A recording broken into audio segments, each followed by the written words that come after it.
Mungu mwezi wa kike Ishel alitazama kwa subira buibui akifanya kazi. Angeweza kutumia ujuzi wake, alifikiri.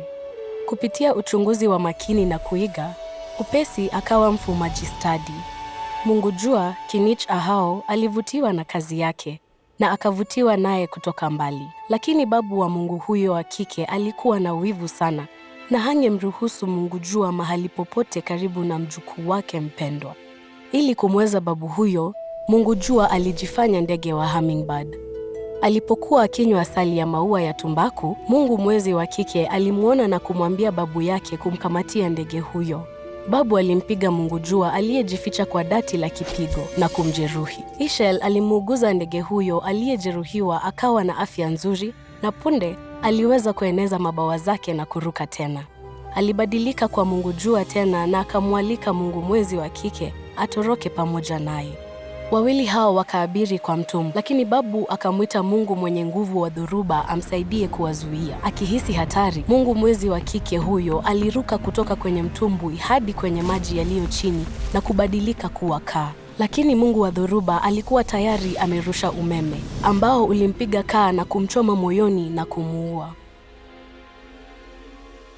Mamia na mamia ya kerengende walikusanyika, wakiimba nyimbo na kupeperusha mbawa zao zenye uwazi. Waliunda wingu nene la kichawi juu ya mwili wa Mungu wa mwezi wa kike. Kwa siku 13, kerengende walikata, kusafisha na kutoboa magogo 13. Usiku wa 13, magogo yalipasuka na Mungu mwezi wa kike akatokea, hai na mwenye kung'aa zaidi kuliko hapo awali. Mungu jua hakupoteza muda katika kupendekeza ndoa. Mungu mwezi alikubali kwa furaha. Upande kwa upande walikuwa tayari kuangaza anga kwa miale yao yenye nguvu. Kwa bahati mbaya, hadithi haishi hapo. Ndugu wa Mungu jua alifanya matembezi mara kwa mara.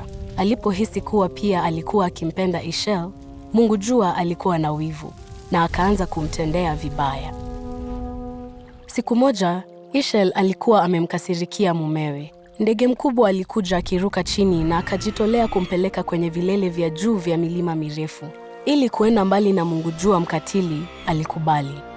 Huko alikutana na mfalme wa Tambusi ambaye alikuwa mkarimu na mwenye kupenda kujifurahisha, mchumba bora zaidi kuliko Mungu jua mpenda vita. Mungu mwezi wa kike alifanya makao mapya naye katika milima. Mungu jua aliposikia alifadhaika, akajificha kwa mzogo wa kulungu hadi pale Tumbusi mwenye njaa aliposhuka chini. Kisha akapanda mgongoni kwenda hadi ufalme wa mlima ambako Mungu mwezi wa kike aliishi na mfalme wa Tumbusi. Alimsihi arudi nyumbani, akiomba msamaha kwa jinsi alivyomtendea. Mungu wa kike mwenye fadhili na mwenye kusamehe alimhurumia na akakubali kurudi.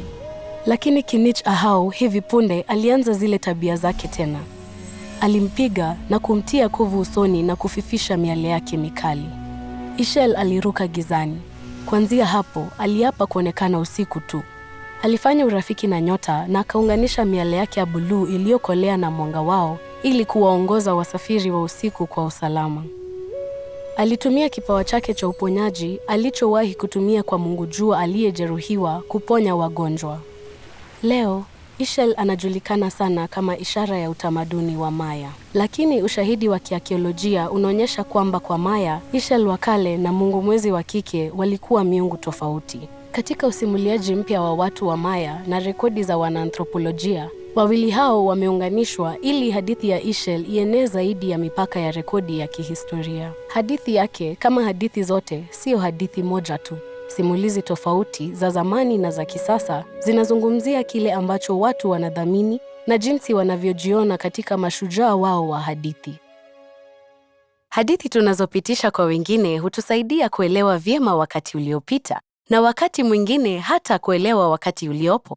Jisajili kwenye kituo hiki ili usiwahi kukosa hadithi hata moja.